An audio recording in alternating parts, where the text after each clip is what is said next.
구독과 좋아요, 알림 설정은 재밌는 영상을 만드는데 큰 힘이 됩니다. 바로 시작하겠습니다. 옛날 어느 마을에 왕노인이라 불리는 거상이 살고 있었습니다. 그는 평생을 바쳐 장류 사업을 일구어낸 그야말로 입지전적인 인물이었습니다.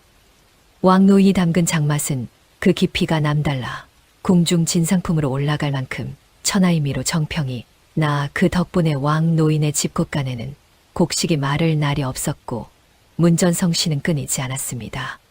하지만 세상 모든 것을 가진 듯한 왕노인에게도 남모를 근심이 있었으니 바로 두 아들의 성품이 물과 기름처럼 달라도 너무 다르다는 것이었습니다.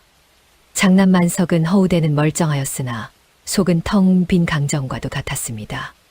그는 아비가 땀 흘려 일군 재물을 믿고 비단 옷을 휘감은 제 기생집을 제 집 드나들듯 하였습니다. 손에 흙 한 줌 묻히는 것을 질색하며 땀 흘려 일하는 자들을 비웃는 것이 그의 일상이었습니다. 반면 차남 칠성은 형과는 정반대였습니다. 그는 우직하고 성실하여 해가 뜨기도 전에 일어나 장독대를 닦고 콩을 삶았습니다. 겉모습은 투박하고 말재주는 없으나 그 심성은 대나무처럼 고닫습니다. 그리고 칠성의 곁에는 그의 아내 은실이 있었습니다. 은실은 양반가의 교수였으나 가세가 기울어 칠성에게 시집온 여인이었습니다. 그녀는 비록 말수는 적었으나 사물의 이면을 꿰뚫어보는 비범한 안목을 지니고 있었습니다. 시아버지인 왕노인의 깊은 뜻을 유일하게 헤아리는 이 또한 며느리 은실뿐이었습니다. 세월이 흘러 왕노인의 머리에도 하얀 서리가 내려앉았습니다. 자신의 기력이 예전 같지 않음을 느낀 왕노인은 마침내 가업을 물려줄 진정한 후계자를 정하기로 결단을 내렸습니다. 어느 날 아침 왕노인은 두 아들과 며느리들을 사랑채로 불렀습니다. 방 안에는 팽팽한 긴장감이 감돌았습니다. 만석은 거만하게 앉아 있었고 칠성과 은실은 공손히 고개를 숙이고 있었습니다.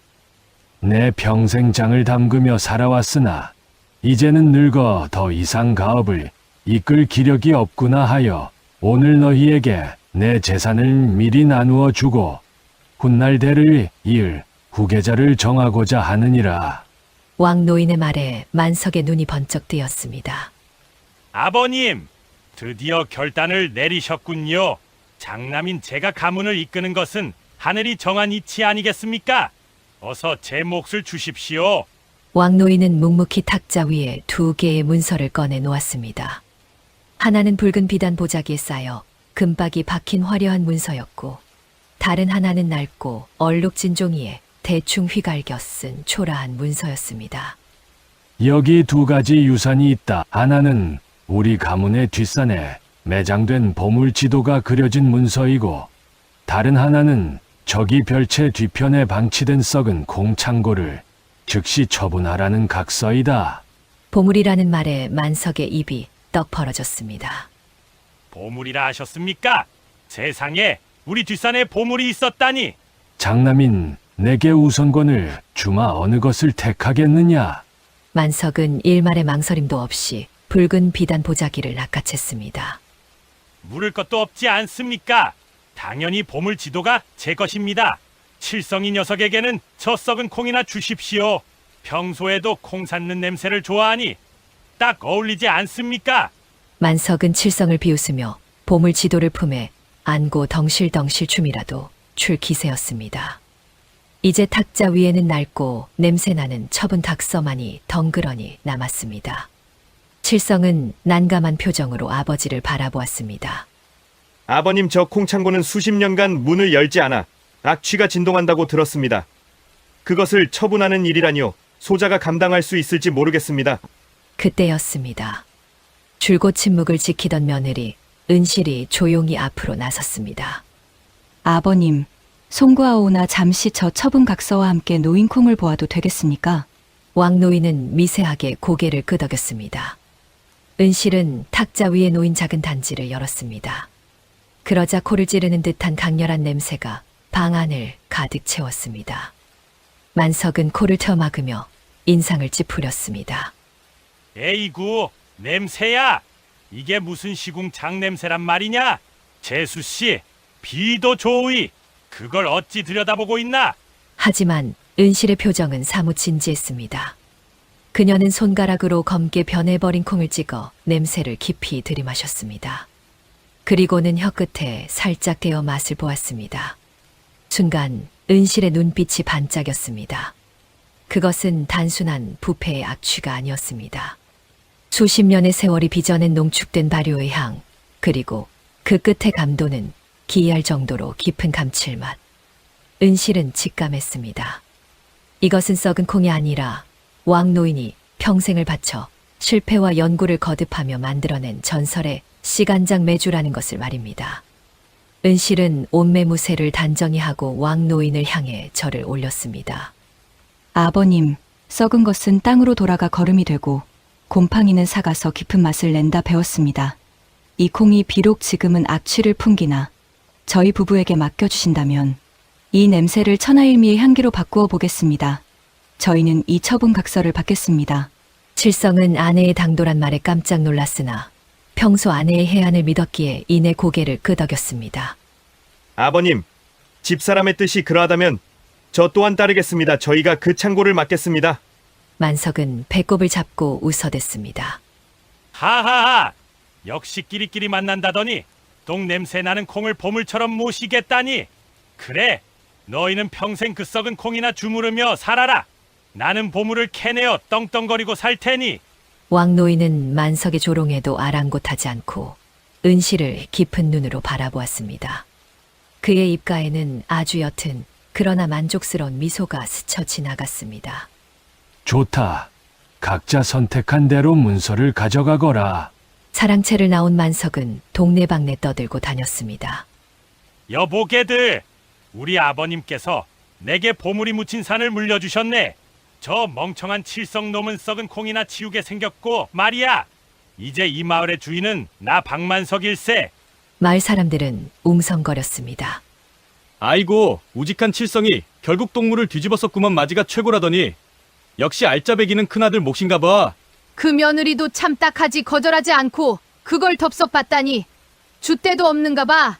사람들의 비웃음과 동정 어린 시선 속에서도 은실은 흔들리지 않았습니다. 그녀는 품속에 넣은 낡은 문서를 소중히 어루만졌습니다. 이 종이 한 장이 가문의 운명을 그리고 자신들의 운명을 송두리째 바꾸어 놓을 것임을 은실은 확신하고 있었기 때문입니다. 그날 밤 은실은 남편 칠성과 함께 횃불을 들고 문제의 창고로 향했습니다. 굳게 닫힌 문을 열자 묵은 먼지와 함께 쿰쿰한 냄새가 쏟아져 나왔습니다. 칠성은 코를 막았지만 은실은 그 어둠 속으로 거침없이 발을 내디뎠습니다. 서방님, 보십시오. 이것은 버려진 쓰레기가 아닙니다. 아버님께서 우리를 시험하신 겁니다. 이것은 우리 가문이 지켜야 할 진짜 보물입니다. 은실의 말에 칠성이 등불을 들어 창고 안을 비추었습니다. 그곳에는 검게 뜬 메주 덩어리들이 산처럼 쌓여 있었지만 은실의 눈에는 그것들이 황금보다 더 찬란한 보석처럼 보였습니다. 하지만 시련은 이제 막 시작되었을 뿐이었습니다. 보물의 눈이 먼 만석이 불러올 탐욕의 폭풍우가 곧 이들을 덮칠 준비를 하고 있었기 때문입니다. 장남 만석이 보물 지도를 손에 쥔 그날부터 왕 노인의 집 뒷산은 하루도 조용할 날이 없었습니다. 만석은 아비에게 받은 유산이 제 손에 들어오자마자 인부 수십 명을 사들였습니다. 곡괭이와 삽을 든 장정들이 산을 오르내리며 땅을 파헤치기 시작했고 아름드리 나무들이 무참히 베어져 나갔습니다. 푸르르던 뒷산은 금세 붉은 속살을 드러내며 흉물스럽게 변해갔습니다. 만석은 비단 옷에 흙이 튀는 줄도 모르고 공사 현장을 지휘했습니다. 그의 눈은 이미 탐욕으로 벌겋게 충혈되어 있었습니다. 이놈들아! 밥 먹고 힘을 어디다 쓰는 게냐? 깊이 파라! 저기 저 바위 밑을 파란 말이다. 지도가 가리키는 곳이 바로 저기야. 인부들은 비지땀을 흘리며 땅을 팠지만 나오는 것은 보물이 아니었습니다. 곡괭이 끝에 걸리는 것은 끈적끈적하고 붉은 진을뿐이었습니다. 며칠이 지나고 몇 달이 지나도 고물이 보이지 않자 만석의 조바심은 극에 달했습니다. 그러던 어느 날 억수 같은 비가 쏟아지던 오후였습니다. 만석은 진흙탕이 된 산빛 아래 미끄러져 뒹굴고 말았습니다. 최고급 비단 옷은 붉은 진흙 범벅이 되었고 체면은 땅에 떨어졌습니다. 분노가 머리끝까지 치솟은 만석은 바닥에 주저앉아 흙덩이를 집어 던졌습니다. 에이, 빌어먹을. 보물은커녕 똥 같은 진흙만 나오는구나. 아버님이 노망이 드셔도 단단히 드셨지. 이런 쓸모없는 흙구덩이를 보물이라 주셨단 말이냐? 그때였습니다. 마침 고개를 넘어가던 늙은 옹기장이 하나가 그 광경을 목격했습니다. 옹기장이는 만석이 지시겨 놓은 붉은 흙을 보고는 발걸음을 멈추었습니다. 그는 평생 흙을 만지며 살아온 장인이었기에 한눈에 그 흙의 진가를 알아보았습니다. 그것은 일반적인 진흙이 아니라 옹기를 굽기에 천하제일이라는 최상급 황토였던 것입니다. 옹기장이는 조심스레 만석에게 다가갔습니다. 나으리, 송구하오나 잠시 여쭙겠습니다. 지금 발로 차고 계신 그 흙을 어찌 처리하실 계획이십니까? 만석은 옹기장이의 남루한 행색을 위아래로 훑어보며 고웃음을 쳤습니다. 내 놈은 뭐냐? 내 기분도 잡쳤는데 썩 꺼지지 못할까? 이따위 더러운 흙 당장이라도 돈을 주어서라도 내다 버리고 싶은 심정이다. 옹기장이는 속으로 쾌재를 불렀으나 겉으로는 짐짓 곤란한 표정을 지었습니다. 그것 참 골치 아프시겠습니다. 소인이 비록 가진 것은 없으나 옹기를 굽는 천한 놈이라 흙이 좀 필요합니다. 나으리께서 허락하신다면 제가 약간의 수고비를 드리고 이 흙들을 치워드리면 어떻겠습니까? 만석의 귀가 번쩍 뜨였습니다. 보물은 안 나왔지만 이 처치 곤란한 흙더미를 돈 받고 치울 수 있다니 믿지는 장사는 아니라는 계산이 섰기 때문입니다. 오호라, 내 놈이 이 똥 흙을 사겠다고? 그래, 좋다. 당장 이 흉물스러운 것들을 내 눈앞에서 치워라. 대신 헐값에 넘기는 것이니 냉큼 가져가야 한다. 만석은 옹기장이에게 푼돈을 받고는 껄껄대며 산을 내려왔습니다. 자신이 지금 귀한 가문의 보물을 헐값에 팔아넘겼다는 사실은 꿈에도 모른 채 말입니다. 만석이 옹기장이에게 흙을 넘기고 콧노래를 부르며 내려오던 그 시각 별채 뒤편의 허름한 창고에서는 전혀 다른 일이 벌어지고 있었습니다. 칠성과 은실불부는 며칠째 썩은 내가 진동하는 콩창고에 틀어박혀 있었습니다. 창고 안은 수십 년 묵은 먼지와 거미줄, 그리고 검게 변해버린 메주 덩어리들로 가득했습니다. 칠성은 코를 싸쥐며 걱정스런 목소리로 물었습니다. 부인, 정말 이것이 가망이 있는 것이오? 아무리 보아도 그저 썩어 문드러진 콩일 뿐인데. 은실은 묵묵히 메주 하나를 들어 올려 겉면에 핀 푸른 곰팡이를 닦아냈습니다. 그러자 그 속에서 짙은 갈색의 윤기 나는 속살이 드러났습니다.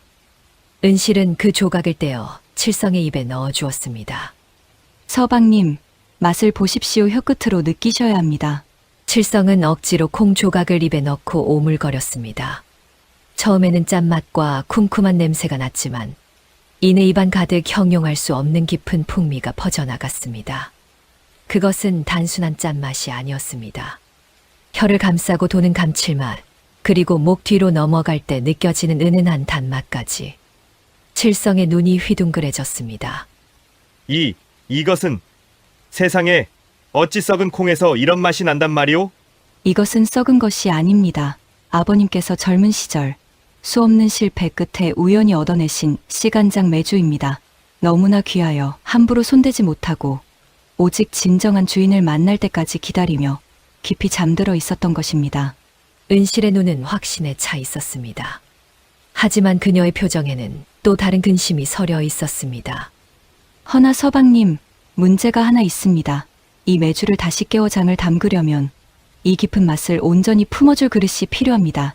일반 시장 장터에서 파는 옹기로는 어림도 없습니다.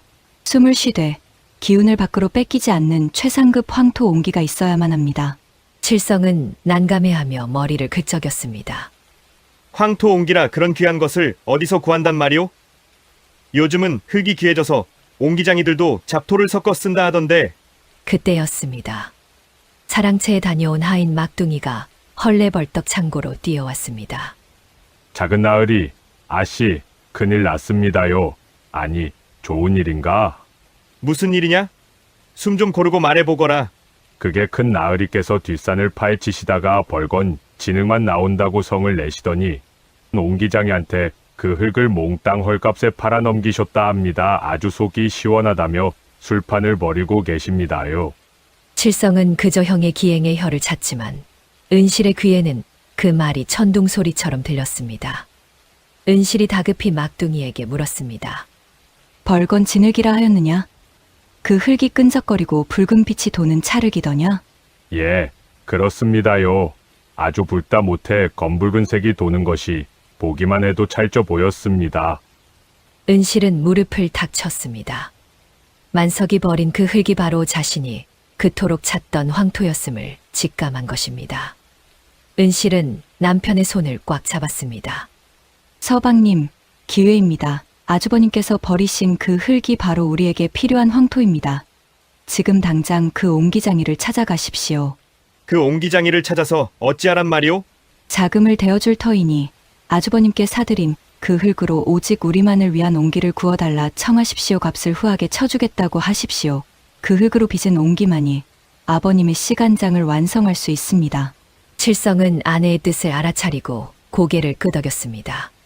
그는 지체 없이 엽전 꾸러미를 챙겨 들고 옹기장이를 찾아 나섰습니다.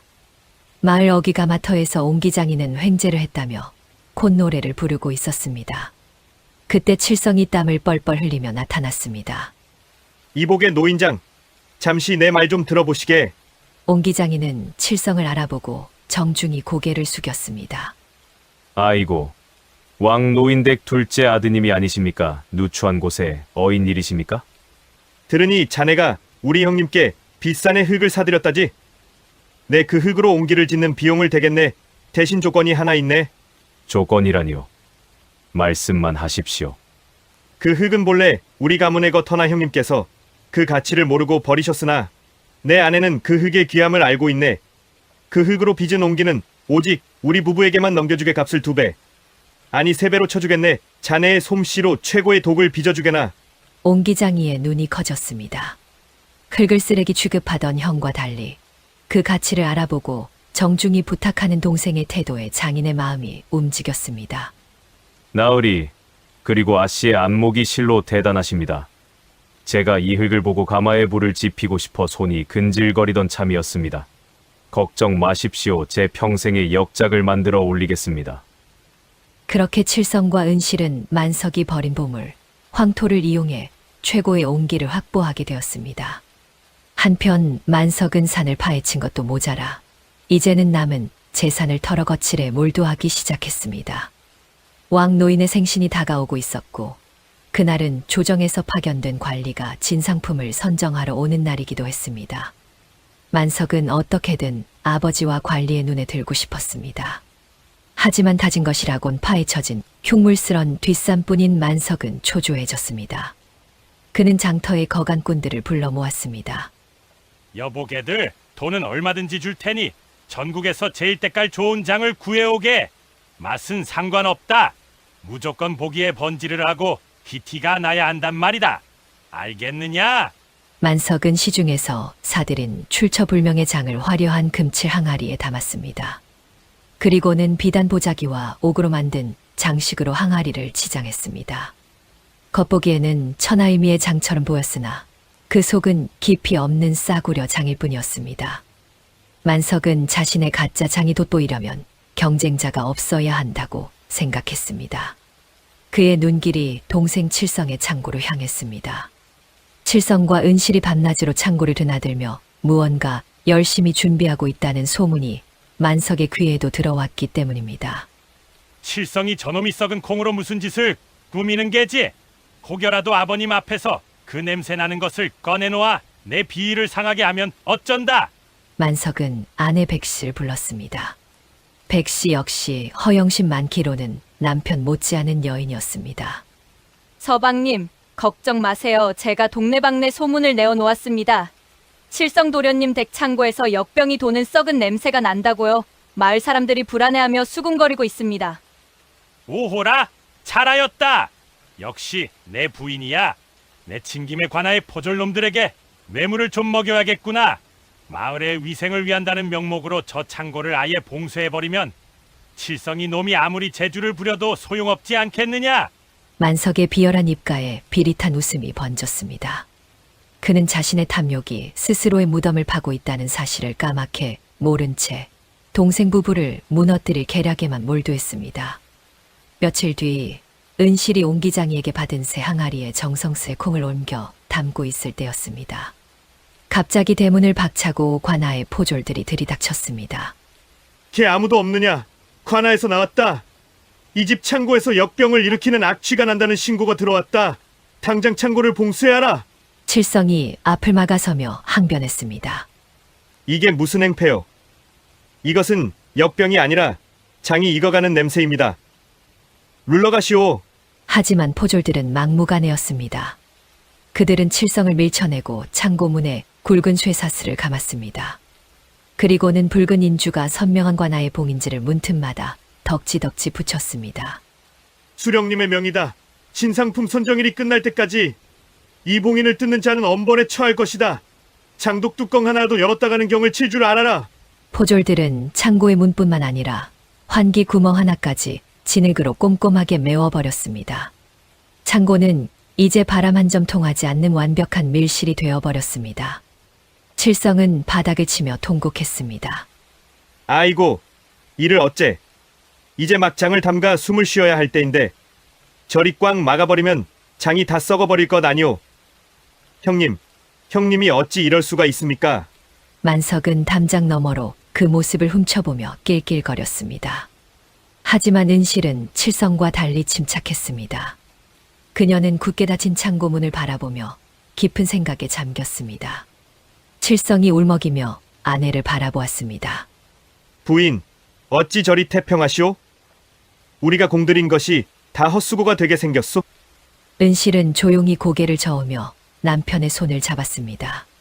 서방님, 너무 상심 마십시오. 아버님의 비법서에 따르면 이 시간장은 마지막 숙성 단계에서 외부의 기운을 완전히 끊어내고 제 안에 열기만으로 삭히는 과정이 필요하다 하셨습니다. 저는 혹여 바람이 들어가 맛이 변할까 노심초사하고 있었는데 아주버님께서 제 고민을 덜어주셨습니다. 그게 참말이오? 그럼 저 봉쇄가 오히려 도움이 된단 말이오? 그렇습니다. 이제 저 안에서 장독들은 숨을 죽이고 깊은 잠에 들 것입니다. 그리고 그 잠에서 깨어나는 날 세상이 놀랄 맛을 보여줄 것입니다. 우리는 그저 기다리면 됩니다. 은실의 눈은 흔들림 없이 빛나고 있었으나 칠성은 여전히 불안한 마음을 감출 수 없었습니다. 운명의 날이 밝았습니다. 왕 노인의 60번째 생신이자 한양에서 내려온 공인이 왕실의 진상할 장을 최종 점검하는 자리였습니다. 왕 노인의 집 마당에는 화려한 비단 천막이 쳐졌고 소문을 들은 마을의 유지들과 구경꾼들이 구름처럼 몰려들어 발 디딜 틈이 없었습니다. 마당 한가운데에는 2개의 상이 차려져 있었습니다. 한쪽은 장남 만석의 자리였고 다른 한쪽은 차남 칠성의 자리였습니다. 만석의 상 위에는 눈이 부실 정도로 화려한 금칠 항아리가 놓여 있었고 그 주변은 오색 비단과 옥 장식으로 치장되어 보는 이들의 기를 죽였습니다. 반면 칠성의 자리는 휑하니 비어 있었습니다. 관아의 봉인 조치로 인해 창고 문을 열 수 없어 장독을 가져오지 못했기 때문입니다. 칠성은 고개를 푹 숙이고 있었고 은실만이 흔들림 없는 눈빛으로 정면을 응시하고 있었습니다. 상석에는 왕노인과 함께 한양에서 내려온 박대방이 근엄한 표정으로 앉아 있었습니다. 박대방은 궁중수락 안에 들어가는 모든 식자재를 관장하는 거상으로 맛을 보는 혀가 까다롭기로 조선 팔도에 소문난 인물이었습니다. 만석은 의기양양하게 앞으로 나섰습니다. 대방 어르신, 먼 길 오시느라 고생 많으셨습니다. 제가 준비한 이 장을 보십시오. 항아리부터가 예사롭지 않지 않습니까? 전하의 명공을 불러 순금 입히고 동해 귀한 옥으로 손잡이를 달았습니다. 겉이 이리 귀하니 그 안의 맛은 오죽하겠습니까? 만석은 거드름을 피우며 금칠 항아리의 뚜껑을 열었습니다. 박대방은 미동도 없이 그 냄새를 맡더니 긴 은수저를 들어 장을 살짝 찍어 입으로 가져갔습니다. 마당에 모인 수백 명의 시선이 박대방의 입술에 집중되었습니다. 하지만 박대방의 미간이 서서히 아주 깊게 찌푸려졌습니다.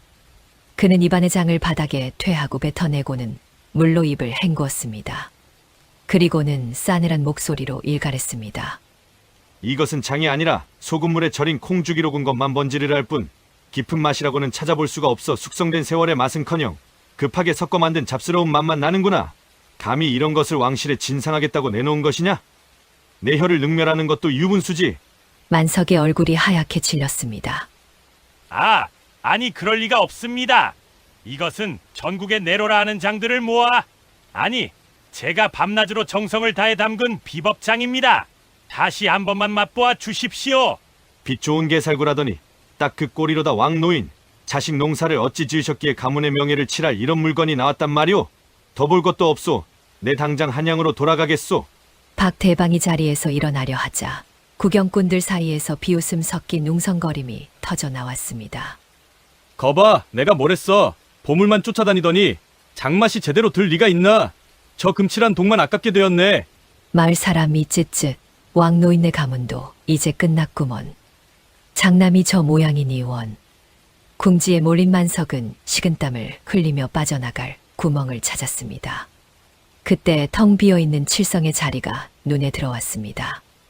만석은 자신의 실패를 덮고 화살을 돌리기 위해 악을 쓰며 목소리를 높였습니다. 이게 다 저놈들 때문입니다.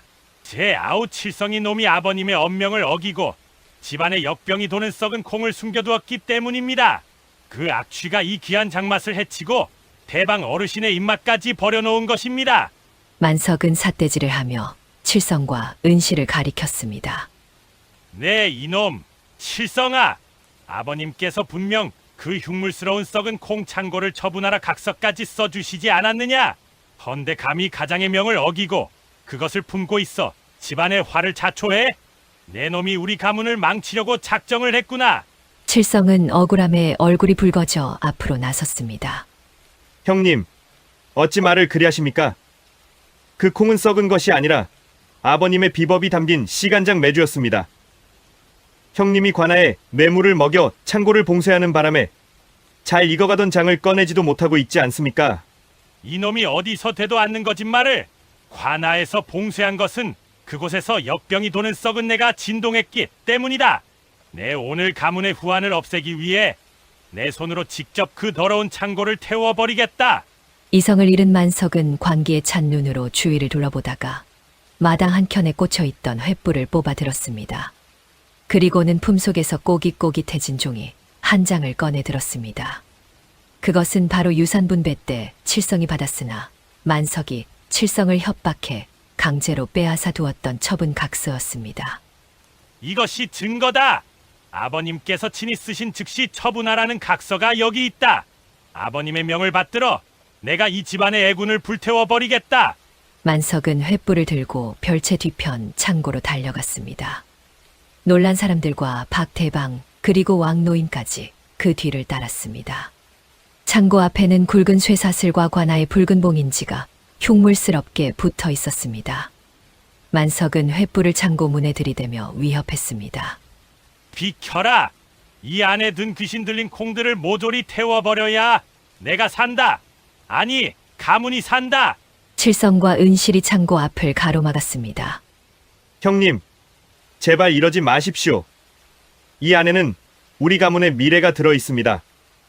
한 번만, 딱 한 번만 문을 열어 확인해 주십시오. 아주버님, 멈추십시오. 불을 지르시면 돌이킬 수 없는 죄를 짓게 됩니다. 저 문 너머에는 썩은 콩이 아니라 아주버님이 버리신 흙으로 빚은 보물이 잠들어 있습니다. 시끄럽다. 보물은 무슨 얼어 죽을 보물. 너희들이 나를 능멸하고 내 앞길을 막으려 드는 것을 내가 모를 줄 아느냐? 탐욕과 자격지심에 눈이 먼 만석은 칠성을 발로 차 밀어버리고 횃불을 든 손을 높이 치켜들었습니다.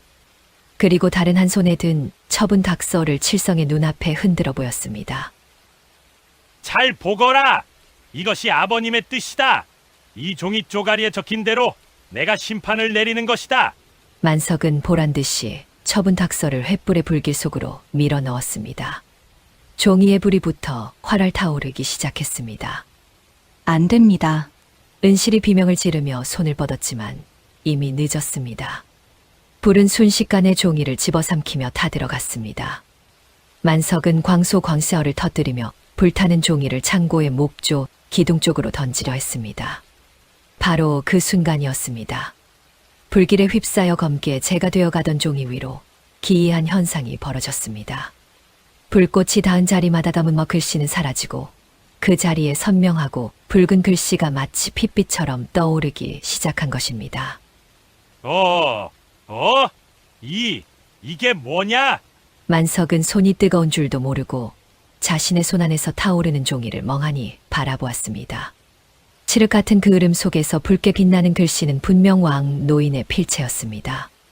이 불길을 견뎌낸 자만이 가문의 장맛을 지킬 자격이 있다. 붉은 흙옹기를 열어라. 그것은 단순한 처분 닥서가 아니었습니다. 왕 노인이 열을 가해야만 나타나는 특수 용액으로 숨겨둔 진정한 후계자를 위한 비법 전수서이자 유언장이었던 것입니다.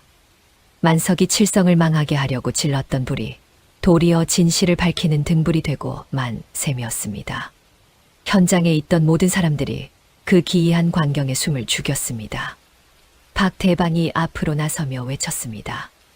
멈추시오. 저 글귀를 보시오. 저것은 썩은 것을 태우라는 것이 아니라 불과 같은 시련을 견디고 완성된 장을 열라는 뜻이 아니오. 왕 노인이 천천히 걸어 나와 만석의 앞을 막아섰습니다. 그의 눈빛은 엄하고도 슬펐습니다. 만석아, 내 손으로 그 문서를 태움으로써 너는 스스로 내 자격 없음을 증명하였다. 또한 역설적이게도 내가 지른 불이 진실을 밝히는 도구가 되었구나.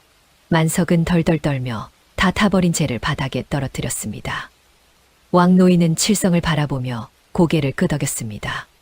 칠성아, 그리고 은실아, 이제 때가 되었다. 저 봉인을 뜯고 문을 열어라. 칠성은 떨리는 손으로 관아의 봉인지를 푹 찢어내고 쇠사슬을 풀었습니다. 육중한 나무 문이 끼익 소리를 내며 열렸습니다. 어두컴컴한 창고 안, 그곳에는 만석이 그토록 멸시하며 버렸던 붉은 흙, 황토로 빚은 거대한 옹기들이 질서정연하게 놓여 있었습니다. 창고 안은 칠 같은 어둠 속에서 고요히 잠들어 있었으나 문이 열리자마자 그 잠에서 깨어난 듯 했습니다. 그리고 칠성이 떨리는 손으로 가장 큰 옹기의 뚜껑을 여는 순간, 와, 사람들의 탄성이 터져 나왔습니다. 역병에 썩은 내는 온데간데 없고 코끝을 찌르듯이 지나면서도 머리가 맑아지는 그윽하고 깊은 향기가 창고 밖으로 쏟아져 나왔습니다. 그것은 수십 년의 세월과 며느리의 지혜, 그리고 만석의 악독한 봉쇄가 만들어낸 기적의 향기였습니다. 박대방은 홀린 듯 창고 안으로 들어가 장독안을 들여다보았습니다. 검붉은 윤기가 흐르는 마치 보석을 녹여놓은 듯한 시간장이 그 안에 가득 차 있었습니다. 공기가 차단된 동안 장은 썩은 것이 아니라 완벽한 발효를 끝마치고 스스로의 향을 가두고 있었던 것입니다. 이것은 천리를 간다는 전설의 장향이로다. 실로 가문의 보물이 여기 숨어 있었구나. 박대방은 손가락으로 장을 찍어 맛보고는 감격에 겨워 눈을 감았습니다. 짜지 않으면서도 깊고 달지 않으면서도 감미롭다. 내 평생 수라간의 장을 데워왔으나 이토록 완벽한 장맛은 처음이오. 이것이야말로 진정한 명품이오. 만석은 그 자리에 주저앉아 넋을 잃고 말았습니다. 자신이 보물이라 믿고 쫓았던 것은 헛된 욕망이었고, 자신이 쓰레기라 여겨버렸던 흙과 콩, 그리고 자신이 굳게 닫아버린 문이 오히려 동생 부부를 최고의 장인으로 만들어 주었음을 깨달았기 때문입니다. 그의 탐욕이 완성한 완벽한 패배였습니다. 은실은 조용히 남편의 손을 잡고 시아버지를 향해 깊이 고개를 숙였습니다. 아버님, 기다려주셔서 감사합니다. 이제야 비로소 아버님의 장맛을 세상에 내놓을 수 있게 되었습니다. 왕 노인은 아들 칠성과 그의 며느리 은실이 만들어낸 장을 먹어보며 미소를 지었습니다. 하지만 만석의 파멸은 여기서 끝이 아니었습니다. 멀리서 관아의 포졸들이 들이닥치고 있었습니다. 관아의 봉인을 사적으로 이용하고 빗산을 불법으로 파헤친 죄과가 그를 기다리고 있었습니다. 만석의 영광은 일장춘몽으로 끝이 났습니다. 대문 밖에서 들이닥친 관아의 포졸들이 만석을 애워쌌습니다. 죄인 박만석은 들어라. 나라에서 어미 그만의 산천을 훼손하고 관아의 봉인을 위조하여 사리사욕을 채우려 한 죄가 명백하다. 당장 이자를 포박하라. 나으리 억울합니다. 저는 그저 가문을 일으키려 했던 것뿐입니다. 아버님, 칠성아, 제발 나 좀 살려다오. 만석은 발버둥 쳤으나 서슬퍼런 포졸들의 손길을 피할 수는 없었습니다. 그는 자신이 그토록 자랑하던 비단 옷이 찢겨나가는 것도 모른 채 처참한 몰골로 끌려갔습니다. 모든 소란이 가라앉고 왕노인은 마을 사람들 앞에서 엄숙히 선언했습니다. 오늘부로 우리 가문의 장맛을 이을 후계자는 차남 칠성과 며느리 은실임을 만천하에 알린다. 내 평생의 비기가 담긴 시간장은 이제 이들의 것이야. 은실과 칠성은 무릎을 꿇고 왕노인의 뜻을 받들었습니다. 아버님, 그 깊은 뜻을 가슴에 새겨 한 방울의 장도 허투루 다루지 않겠습니다. 형님의 과오를 반면교사 삼아 정직하고 성실하게 가업을 잇겠습니다. 이후 은실이 만든 장은 왕실에 진상되어 임금님의 수라상에 오르는 영광을 누렸습니다. 보물보다 귀한 장이라는 소문이 조선 팔도에 퍼졌고 칠성내국가는 재물로 가득 찼습니다. 하지만 두 사람은 거만해지지 않았습니다. 그들은 쌓인 재물을 풀어 흉년에 굶주리는 이웃들을 구휼하고 마을에 서당을 지어 아이들을 가르치는 데 썼습니다. 사람들은 그들을 장부자라 부르며 칭송했습니다. 세월이 흘러 어느 늦가을 칠성내 마당 한 구석에는 아직은 남루한 행색의 사내가 장독을 닦고 있었습니다. 바로 형기를 마치고 돌아온 만석이었습니다. 그는 갈 곳 없는 처지가 되어 동생 집에 얹혀 살며 허드레시를 도맡아 하고 있었습니다. 만석은 거친 삼배옷을 입고 자신이 그토록 멸시하며 버렸던 붉은 흙으로 빚은 옹기를 닦았습니다. 옹기 표면을 문지를 때마다 뼈저린 후회가 그의 가슴을 쳤습니다. 이 귀한 것을 내 눈이 멀어 진흙덩이로만 보았구나. 보물이 바로 여기 있었거늘 나는 무엇을 찾아 그토록 헤매었단 말인가. 만석의 눈에서 떨어진 뜨거운 눈물이 붉은 옹기 위로 떨어졌습니다. 멀리서 그 모습을 지켜보던 은실이 조용히 칠성의 어깨를 감쌌습니다. 서방님, 형님께서도 이제야 비로소 진짜 보물을 알아보시는 듯합니다. 그러게 말이오. 비록 늦었지만 이제라도 깨달았으니 다행이지 않소. 왕노인은 지혜로운 며느리와 우직한 아들의 봉양을 받으며 가문의 장맛이 깊어가는 것을 지켜보다 편안히 눈을 감았습니다. 겉만 번지르르한 욕심은 스스로를 파멸로 이끌지만 본질을 꿰뚫어보는 지혜와 성시함은 반드시 빛을 발한다는 교훈을 남긴 채 은실과 칠성 부부는 서로를 아끼며 오래오래 행복하게 살았다고 합니다.